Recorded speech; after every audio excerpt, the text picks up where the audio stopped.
કેટરીના નામનું વાવાઝોડું આવ્યું હતું અને $125 બિલિયન નુકસાન થયું હતું.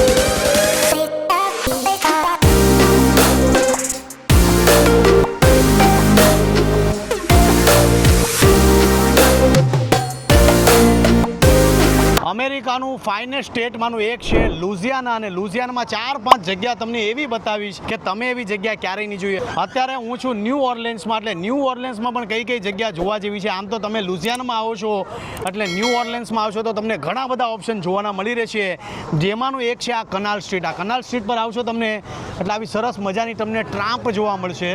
આ તમે ટ્રામ્પ જુઓ,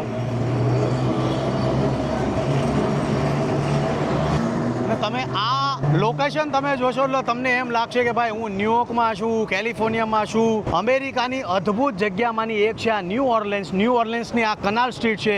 બીજી ઘણી 4-5 જગ્યાઓ છે. આ 4-5 જગ્યા તમે જોશો તો તમે કહેશો વાહ, જીવનમાં ન્યૂ ઓર્લિન્સ લુઝિયાનામાં ફરવા આવવું જોઈએ. અત્યારે હું છું કનાલ સ્ટ્રીટ પર, અને કનાલ સ્ટ્રીટ પર ખાસ તમને લઈ જવાનું કારણ એ છે કે 2005માં ન્યૂ ઓર્લિન્સની અંદર હેરિકેન કેટરીના નામનું વાવાઝોડું આવ્યું હતું અને $125 બિલિયન નુકસાન થયું હતું. હજારો લોકો મરી ગયા હતા. પણ આજે આ કનાલ સ્ટ્રીટને જુઓ, એવી ને એવી છે, વધારે ડેવલપ થઈ ગઈ છે. કેટરીના વાવાઝોડાના લીધે આખી જગ્યા ડૂબી ગઈ હતી, અને આજે આ 20 વર્ષમાં તમે જુઓ ડેવલપમેન્ટ જુઓ. આ જગ્યા જોતા લાગ્યા આ ડાઉનટાઉન છે, પણ આ 2005માં કેટરીના નામનું વાવાઝોડું ન્યૂ ઓર્લિન્સની અંદર આવ્યું હતું. અત્યારે આ મોસ્ટ હેપનિંગ પ્લેસ છે. અત્યારે હું છું કેનાલ સ્ટ્રીટમાં. અમેરિકામાં લુઝિયાનાના સ્ટેટમાં આવો છો તો ન્યૂ ઓર્લિન્સની અંદર આ 5 જગ્યા પર જવાનું બિલકુલ ભૂલતા નહીં, જેમાંની આ એક છે કનાલ સ્ટ્રીટ.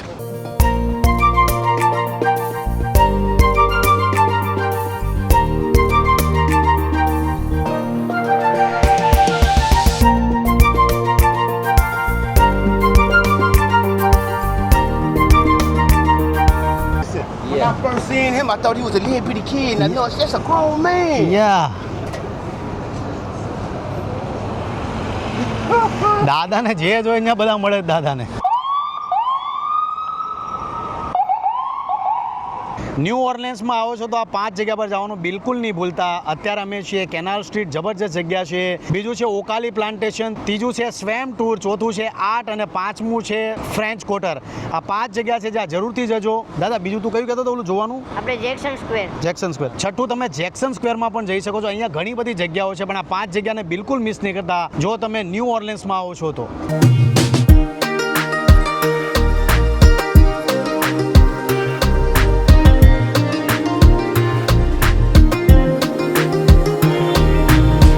રસ્તામાં આવતા હતા તો વિચાર એ આવતો હતો કે ભાઈ તડકો ન હોય તો સારું, પણ નસીબ અમારા એટલા સારા, બિલકુલ તડકો નથી.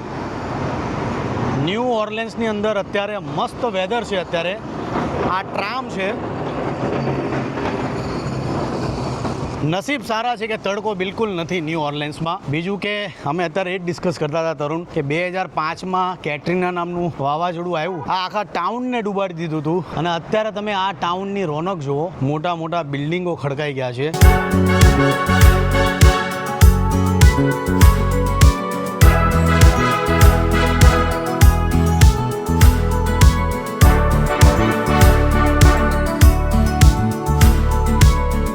ન્યૂ ઓર્લિન્સના ફ્રેન્ચ ક્વાર્ટરમાં આવી ગયો છો. 2nd નંબરની જગ્યા છે. તમે રીલના શોખીન છો, તમે ફોટોઝના શોખીન છો તો તમને અહીંયા મોસ્ટ હિસ્ટોરિકલ પ્લેસ જોવા મળશે. આ બધી જગ્યા પર આવી ને તમે તમારું પ્રી વેડિંગ કરી શકો છો, ફોટોગ્રાફી કરી શકો છો, ને આ તમે જો ટેલેન્ટની દુનિયા તમે કહી શકો એવી જગ્યા છે આ ફ્રેન્ચ ક્વાર્ટર.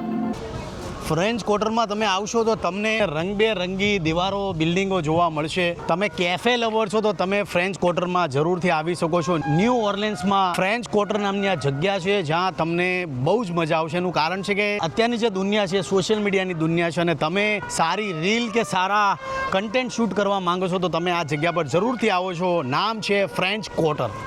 તમે આ જગ્યા પર આવો, જેટલી બિલ્ડિંગો જોશો બધી બિલ્ડિંગો એકથી એક ચડિયાતી હશે. અહીંયા તમે જુઓ કે હરેક જગ્યા પર જાઓ, તમે કદાચ ઇન્ટિરિયર છો તો ગુજરાતના કે વર્લ્ડમાં વસતા તમામ ઇન્ટિરિયરને કહેવું કે જીવનની અંદર તમારે ઇન્ટિરિયર વર્ક સારું કરવું છે, સારું કેફે બનાવવું છે, સારું રેસ્ટોરન્ટ બનાવવું છે તો જરૂરથી એક વખત લુઝિયાના સ્ટેટમાં આવેલું ન્યૂ ઓર્લિન્સની અંદર ફ્રેન્ચ ક્વાર્ટરની મુલાકાત જરૂરથી લેજો, જેમાં તમને એકથી એક ચડિયાતી થીમ જોવા મળશે.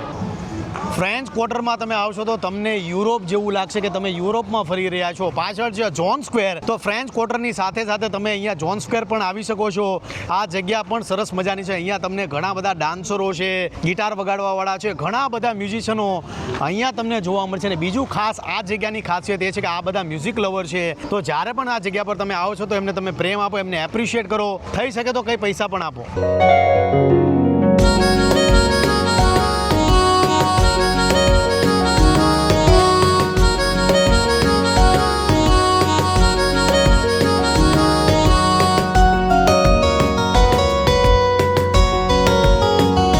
Jamnola, yeah how far from here? Jamnola, City Park, Moonwalk. પણ અહીંના લોકો એટલા સારા હોય કે એમને મેં 2-3 જગ્યાની વાત કરી કે મને 2-3 જગ્યા નથી મળતી, મને થોડી હેલ્પ કરો. એમણે આખી લિસ્ટ લખી દીધી કે ભાઈ તું અહીંયા આવ્યો છો ને તો હજી આવી જગ્યા પર પણ જઈ શકશો. ન્યૂ ઓર્લેન્સની આ સિટી ટૂરની બસ તમે કરી શકો છો. આ જગ્યા પર તમે એનું સ્ટોપ જોશો અને બધું અહીંયા લખેલું છે. અહીંયાથી તમે ટિકિટ બુક કરી અને તમે આ બસમાં બેસીને સિટી ટૂર કરી શકો છો. Excuse me, what about this? Okay, how are you? I am fine. How much? $51. $51. It tax how many hours? An hour and a half. $51 તમે 1.5 કલાકમાં તમને બધી વસ્તુ ફેરવે છે. 1.5 કલાકમાં તમે ફરી શકો છો. એટલે ન્યૂ ઓર્લેન્સમાં આવો છો તો તમે આ બસની પણ સવારી કરી શકો છો.